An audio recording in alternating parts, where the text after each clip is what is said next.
A mente não é um produto do corpo físico. A mente não é um produto dos nossos neurotransmissores cerebrais. O nosso cérebro físico é um aparelho que traduz os impulsos quânticos que vêm no nível mais profundo do campo mental. Se nós temos um computador, esse computador para funcionar vai precisar das peças adequadas e necessárias. É o que nós chamamos de hardware. A parte dura, né? Ou seja, os equipamentos que ele precisa. Mas basta isso? Não. O que eu vou precisar ter dentro dele? Os softwares, não é? Os programas. Aquilo que é a parte inteligente. A parte mole é a parte inteligente.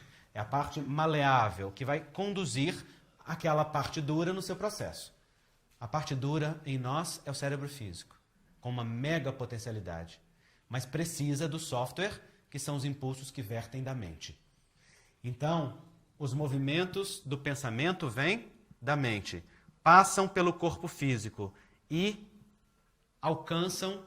passam pelo corpo astral e alcançam o corpo físico através de um portal muito especial que nós temos no centro do nosso cérebro, que se chama glândula pineal. Chamada por René Descartes como a sede da alma, é a glândula responsável por fazer o portal entre a vida física e a vida mental e a vida espiritual. Naturalmente que o corpo astral se comunica ao corpo físico em toda a sua extensão. Mas tem na glândula pineal uma antena com sensibilidade magnética específica através dos seus cristais ali, que promove uma configuração magnética que faz reverberar as ondas de uma tal maneira que gera impulsos específicos para as diversas áreas corticais, gerando ativação ou desativação. De tal maneira que o que acontece no corpo físico é um efeito natural daquilo que vem da mente como um impulso magnético. Portanto, o pensamento gera ondas que vão se comportar dentro da dualidade onda-partícula, que a física quântica nos explica, e vão gerar efeitos no corpo e para além do corpo. E esta percepção é extremamente importante. Eu queria chamar a atenção disso com vocês. Pode apagar a luz aqui na frente, por gentileza?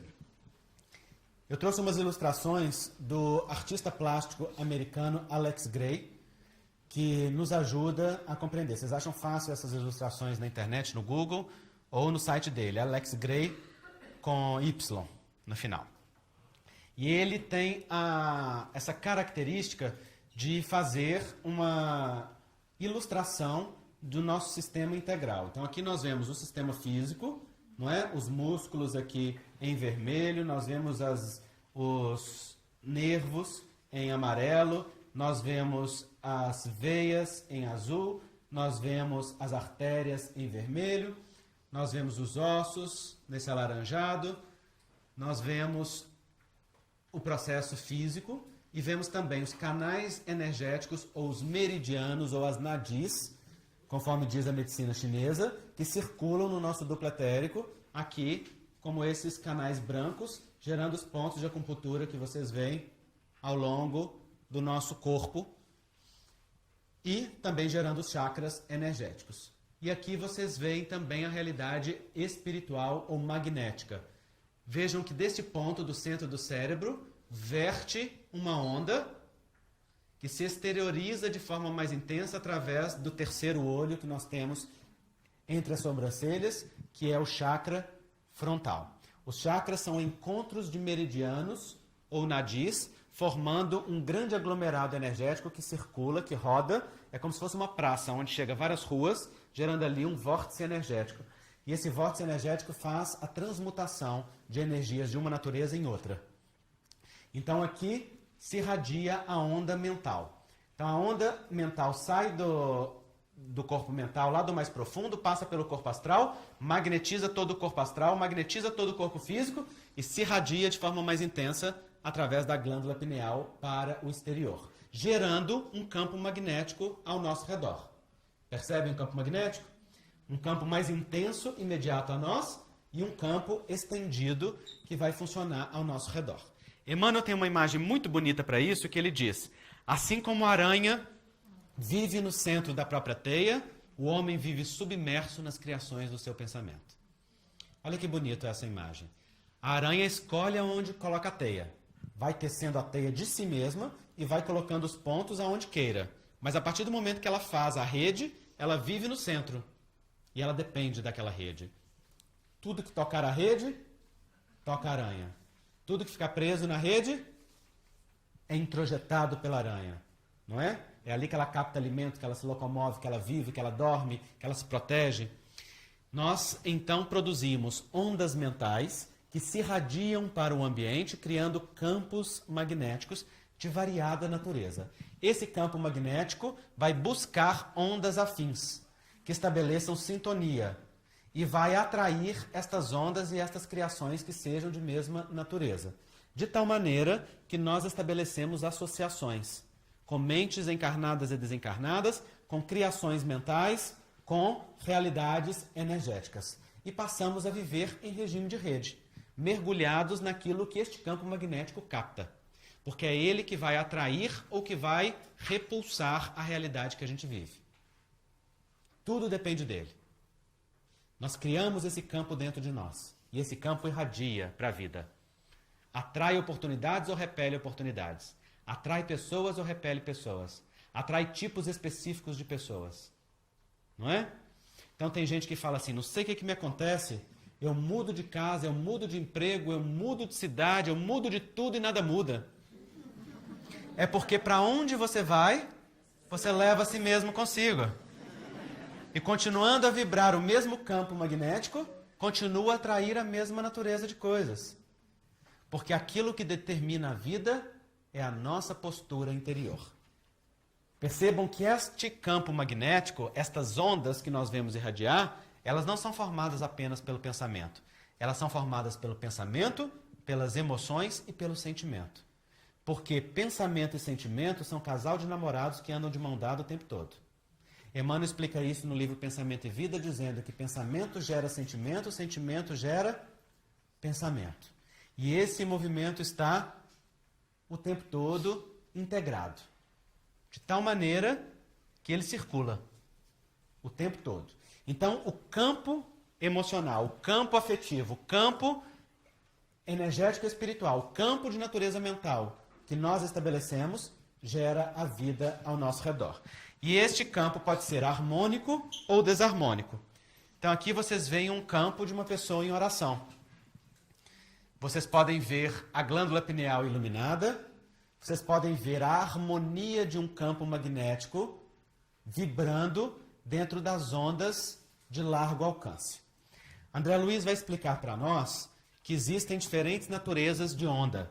As ondas de natureza superior, elas são super ultra curtas. Então elas têm baixa amplitude e alta frequência. São as de natureza superior. Elas ciclam rápido. E elas têm grande poder de penetração. No entanto, as ondas de baixa frequência e baixa e alta amplitude são as ondas de natureza inferior, que são assim, ó.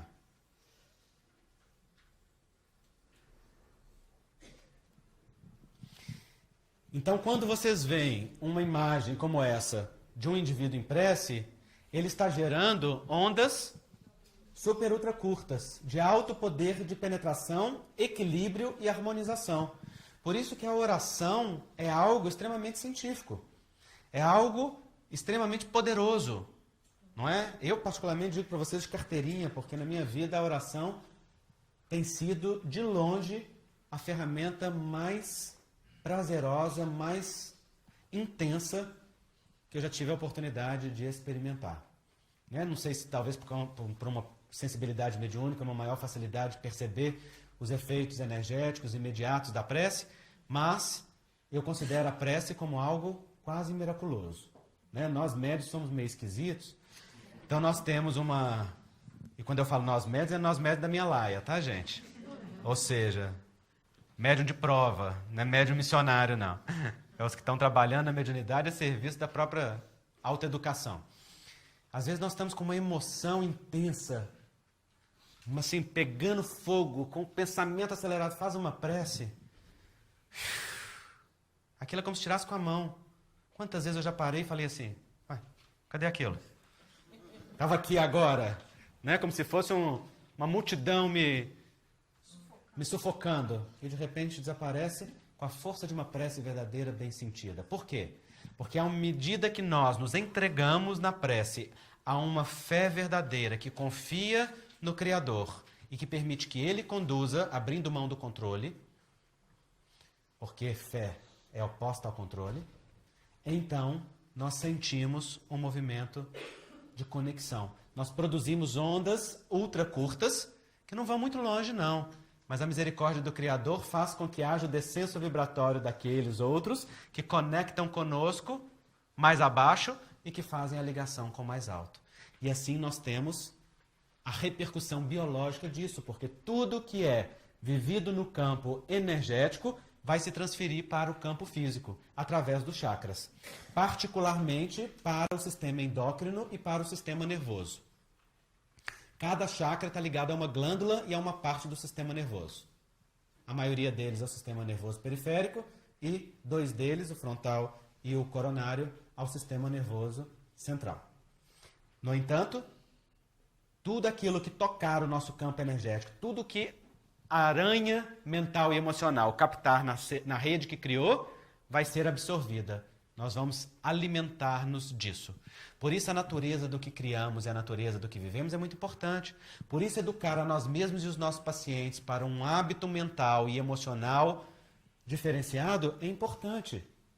Se nós recebemos no consultório a maioria das pessoas que quer apenas anestesia, então nós precisamos aprender a educar-nos para educar, para ampliar a consciência mental e emocional para uma outra percepção. Vocês podem observar que quem quer anestesia, na sua maioria, apenas lamenta. E quem apenas lamenta ainda não quer solução. Essa é uma frase de Bert Hellinger, que é um filósofo da constelação familiar, né, que é uma das áreas com a qual eu trabalho. Então, Bert fala, quem lamenta não quer solução. Por que não quer solução? Porque a solução custa um preço. A solução custa o preço de uma expansão consciencial, de uma responsabilização de si mesmo, de deixar de ser vítima, de perceber que precisa tomar uma atitude ou uma decisão.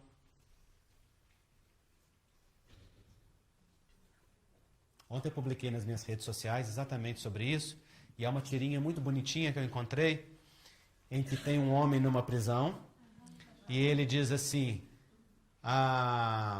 segurando uma chave na mão, e com a cabeça enfiada na grade, ele diz assim, estou preso nas minhas inseguranças. Aí aparece um balão com uma voz e diz assim, mas a chave está na sua mão. Ele olha para a chave, bota a mão para fora da cela, joga longe a chave, volta a segurar a barra e diz, como eu ia dizendo... Essa postura é muito frequente.